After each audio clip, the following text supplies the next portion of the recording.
Welcome back, everybody, to another episode of BRob Inspired. I'm exceptionally excited today because not only do I have a remarkable guest speaker with us today, but he's also a dear friend of mine. Please welcome Mike Hansen to the show. So Mike, we've known each other a long time. And matter of fact, I think I first met you back in my younger year playing basketball and playing hoops. And I appreciate you being on the show. We work closely together really in a couple different avenues. One, really good friends. Two, our work that we do jointly with the Fellowship of Christian Athletes. And then three, which I'd love to delve into today and talk a little bit more about, is actually servant leadership. You know, what is servant leadership? You know, how do you put that into your life? And Mike, I would consider you an expert on that because of how you've taught it, not only in the secular world, but also the biblical version of it as well. And I just wanted to welcome you to the show today. Well, man, Brian, first of all, just a privilege to be here. I echo, there's a definition of friendship that I love to use, and that's a deep and mutual concern for one another. And just have always felt that with you. I love you, and I feel like it's mutual. And there is a concern for one another, which means that really we're trying to help each other get better. So it's a privilege to be here. It really is. I appreciate that. I think one thing that is inspiring about you in particular is really your story. You know, if you could bring us back, the impetus of the show is, ordinary people doing extraordinary things. And I think when I hear your story and I look back, executive at Purina, doing exceptionally well on the fast track. And at some point you basically said, I'm going to pivot. I'm going to change. And I'm going to go pursue my passion, and I'm going to get exceptionally involved biblically. How did that happen? What did that journey look like? And take us back to that, if you could. Yeah, I think hearing a lot of people's stories about pivoting or seasons of life or chapters, and I laugh about this because most of them say when faced with the answer to that question, they go, I don't really know. Yeah. and it's cool to say that in the sense that, my first and foremost allegiance is to the Lord. And I just trust his leading and direction. And over the years of, 25 years is a long time. It's a long time to be in a corporate context. And I will tell you, if any of my old teammates from Purina are listening to this in any way, shape, or form, I think they would attest to how I matured in those roles that I had. I was really fortunate to be given lots of assignments across sales and marketing research and operations, and really being groomed to have kind of a general manager mindset. That's what we called it.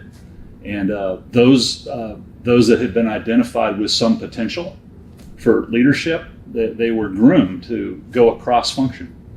And boy, what a blessing. I mean, you think about transferrable skill sets in business or in the church world or nonprofits, or, I work with some pro sports teams too. And it's just get transferrable skill sets because you can take those with you wherever you go, whether it's vocationally or for me, as God called me out of corporate life and into a full-time vocational ministry context. It's really funny that the training I had around strategic planning, leadership development, team building, and succession planning, all of those disciplines apply to the church. They apply to nonprofits. They apply to sports teams. And sure, as you and I both know, working together here, they apply here. Yeah. And I always thought it was funny how really I was just repurposing that time. It was no longer in a corporate context. It was now the joy that I have is I get to coach and help others succeed. And that to me is a wonderful blessing.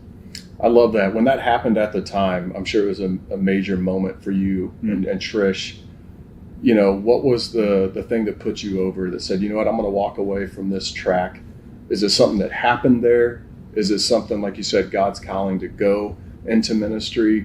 Walk us back to that decision. What were the things you guys were juggling with? Yeah, I'm smiling because for those that might have wonderful spouses that are listening, I remember very sincerely when Trish looked at me and she goes, "Now tell me again." how we're going to learn to live on 1/5 of what you used to make. Just tell me again how that's going to work. Yeah.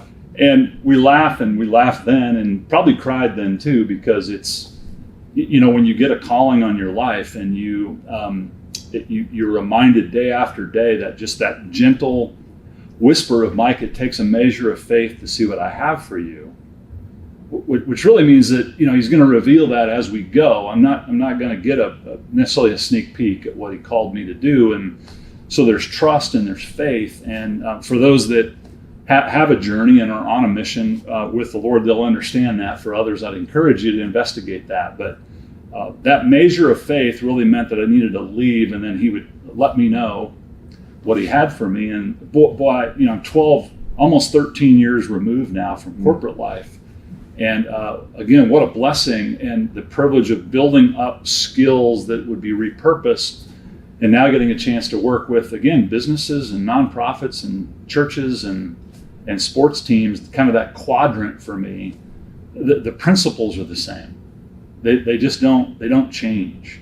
And you'll get a kick out of this, and you've heard me say it before. My grandparents both had a major influence on my life, and both of them had 8th grade educations. And the world would say they're not intellectual, but the word of God would say they're wise, because they knew the precepts and the principles of skillful living. And you've heard me say these before, but think about the simplicity of these principles. Eat less than you burn. Spend less than you earn. Rest after you churn. They're worth repeating, right? Because they're so simple, and yet everywhere I go and repeat those, it's as if a lightning bolt is hitting people, because you can remember them. Makes sense. And they're true. Very true. And they're true. So those are just some things as I reflect back on that time. Those things I can take anywhere and teach, and hopefully, more importantly, live out and model. And then ultimately, as you know, leadership is both caught and taught. I love that. So let's touch on leadership a little bit. One of the things that I've gleaned from you that's been tremendous in my life is the idea of servant leadership. What is that? What does that mean? And then more importantly, how do we embody that? And what are the things that we need to do in order to make sure that we're being servant leaders? Yeah. One of the great experiences I had, again, back in corporate life is maybe like many of your listeners, you could probably name very quickly your bad bosses. Mm-hmm. And by that I mean, I'm the boss, you're not, are we clear? And you get that all day long.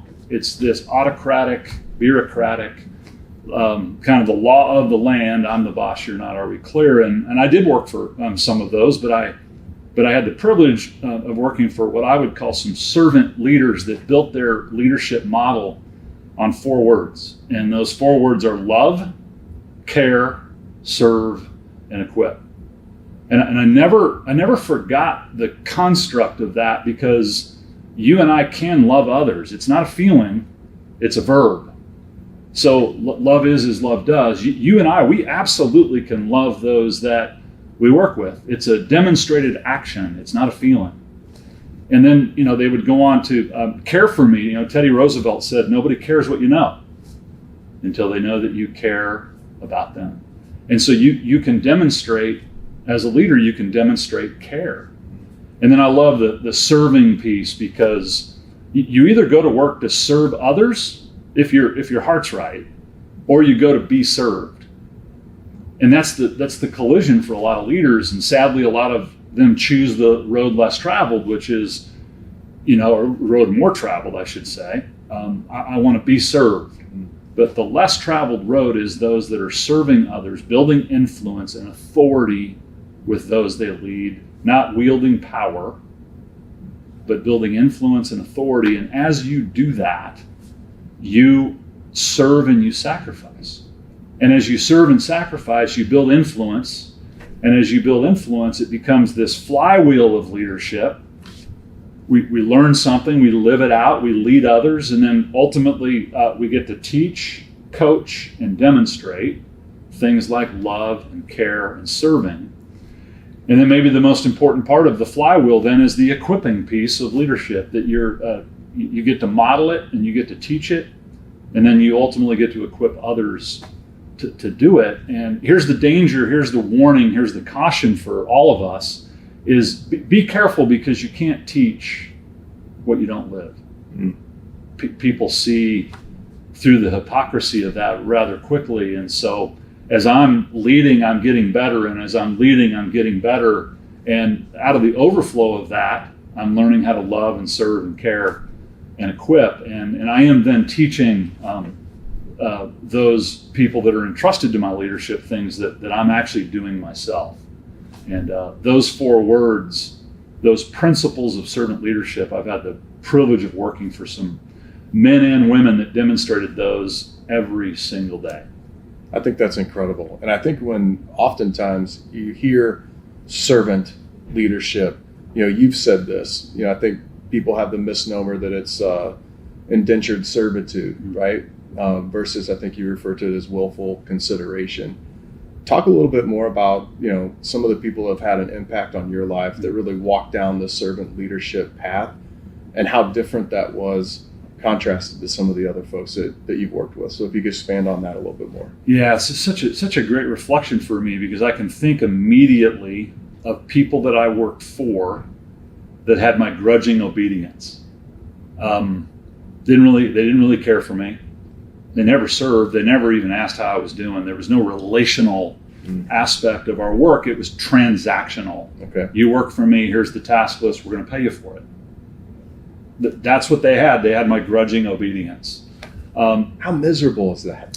Every day it gets to be, and this is a bad analogy, but it's like going to the salt mine. Yeah. I mean, it really is, because it's so transactional. You do something for me, I'll do something for you. You do something for me, I'll do something for you.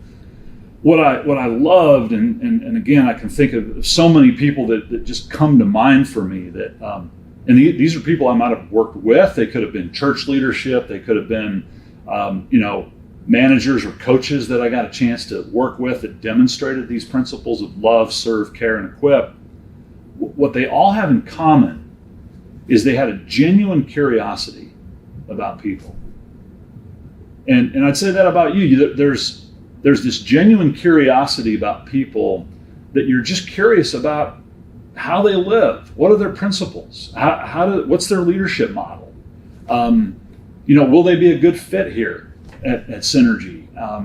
You're just genuinely curious about people, and I believe that's contagious. Yeah. When people know that you care about them beyond the transaction, because you're a producing organization, you need to produce things, but you can have production and I still think have a healthy organization that's a great place to work. We coined the phrase back a long time ago that we wanted to be a high-performing organization that was a great place to work. And I remember some of the leaders that were, I'm the boss, you're not, you work for me, they looked at that and said, love the high-performing organization piece, but how do you sync that up with a great place to work? And we had servant leaders that began to say, boy, you can live in the tension of that. Yeah.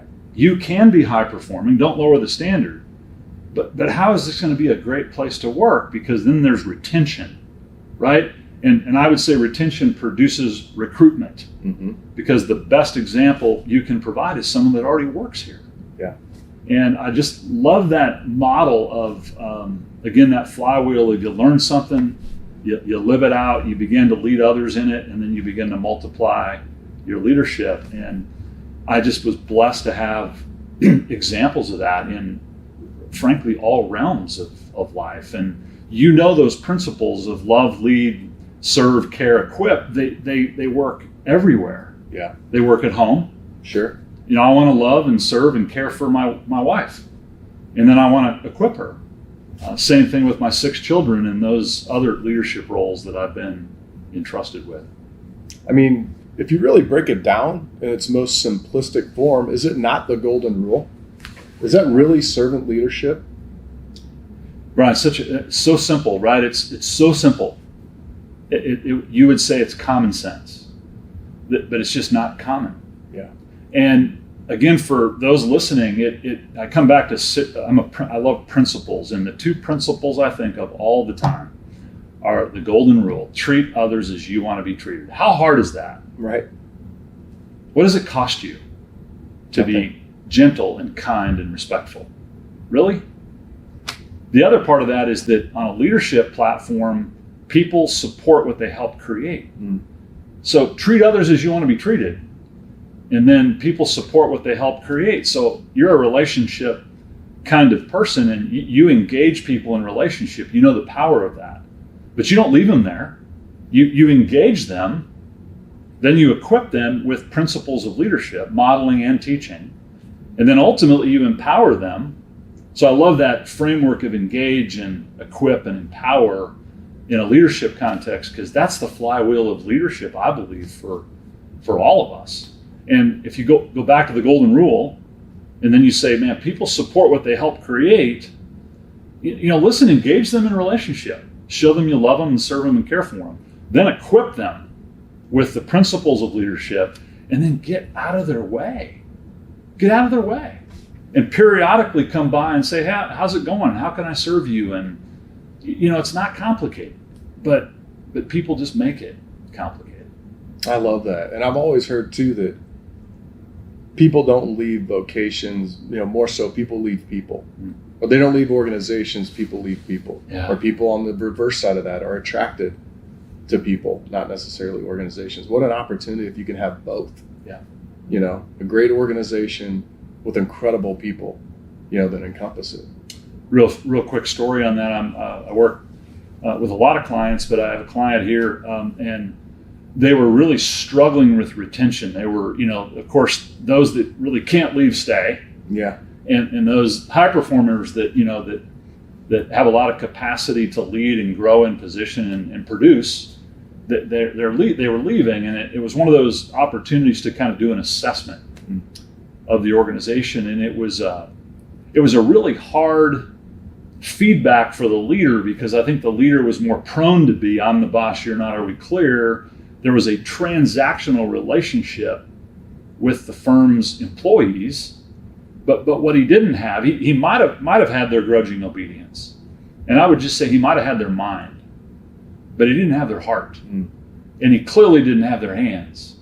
And I love that progression of heart, your head, heart, hands. I think you move from grudging obedience to willful consideration by those four principles of loving someone and caring for them and serving them and equipping them. And the reason I think you don't see servant leadership kind of codified in culture and talked about so much is because it's hard. Yeah.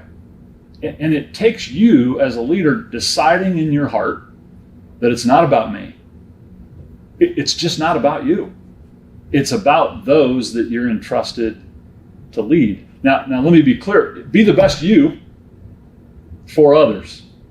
And I love the challenge of that, because you and I are on this journey together as two friends, and we're both married. We love our wives. We love our kids, and we love our family. We love our country. There's a lot of things I think you and I would fight for and die for. The question for most leaders is, what are you willing to live for? And what is your life producing at the end? I mean, before you can blink your eye, there'll be somebody else in this chair. Yeah. Yeah. Sorry. Hopefully not that fast. Hopefully, yeah, not that fast. No, you're right. So someday there will. And I know your heart is to say, boy, how do I be intentional in the process of whoever that is, whoever he is or she is, they're ready. Yeah. And then I just go quietly into the next chapter of my life. And I had the privilege of leaving. I believe that, we use this word, right? It's, you just think about leaving something better than you found it, or being responsible for something you don't own. Those might be definitions of stewardship. Sure. And you're a steward. You don't really own the company.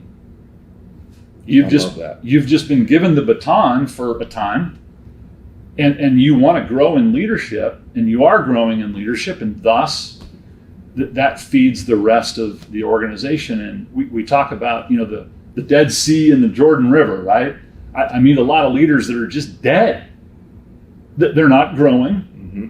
And my friend always says you're either green and growing or you're ripe and rotting. And I love the challenge of, man, I want to be the Jordan River that is constantly learning and growing and feeding. And I hope I'm never accused of being the Dead Sea. Yeah. You? I love that. I absolutely love that. I think each time I'm with you, I get inspired. I think, one, you're very articulate, but everything comes from the heart. I love that about you. Let me ask you a question. I've always heard, Brian, you're going to be a product of the books you read and the people you surround yourself with. When it comes to servant leadership and the type of leader that, I desire to be as a husband, as a father, as a leader, how important is that? Well, I'm thinking of so many things as you were describing that, because I think the lie, just for a second, I think that the lie sometimes is that you and I can do this on our own. You don't need anybody. You got this. It's the Heisman. Yeah. I've got this. And if there's anything that I would love to convey to your audience, is that don't do it alone. Just don't do it alone. We're not supposed to do this thing alone. And I'm reminded of that analogy, the metaphor of kind of the log that rolls away from the fire goes out first, and the banana that gets peeled is the one that gets separated from the bunch. And there's a bunch of these, but you can keep going, right? Yeah. And if there's one thing that burdens my heart today, it's the growing number of isolated leaders. Mm-hmm. We are so technologically connected that the epidemic is isolation. And because that's not your heart, but a lot of leaders are getting more and more and more isolated, and we should be in community with one another. And so back to that definition of friendship, a deep and mutual concern for one another. You don't have my grudging obedience. You have my willful consideration, because you have built influence with me. Mm-hmm. You have served me. You have loved me. You have cared for me. You have equipped me very sincerely. And those attributes, there's a payoff in those. There's a huge payoff. I'm not saying they're easy. In fact, it's going to take sacrifice. I'm just saying it's worth it. It's worth it. And the lie, the deception is you can do this by yourself. That's a lie. The truth is you need community. And one friend of mine always says, you can always tell who you're going to become by the friends you keep, the books you read, and the music or the tapes or the podcasts or the other things you listen to, and the things that we read, the things we listen to, and the people we hang around determines who we become. So true. And I don't know about you, that's been a real truth for me in my life, to the point where have been some times I've had to move on from some people that were not good for me. And there's an old proverb that says, hang with wise people, become wise. Hang with foolish people, get into trouble. Wow. So true. Well, I love a lot of nuggets there. I think one that I picked up on that super grateful for: love, care, serve, and equip. Mike, I really appreciate you being on today. Means a lot to me as a friend. But also, you work with some of the top business professionals, organizations, Major League Baseball, hockey. Your message is so important and so powerful. I appreciate you being here so that we can cast that message out to everybody else. So if you're listening today, Mike Hansen, amazing individual. Appreciate you being on the show today, my friend. Privilege to be here, brother.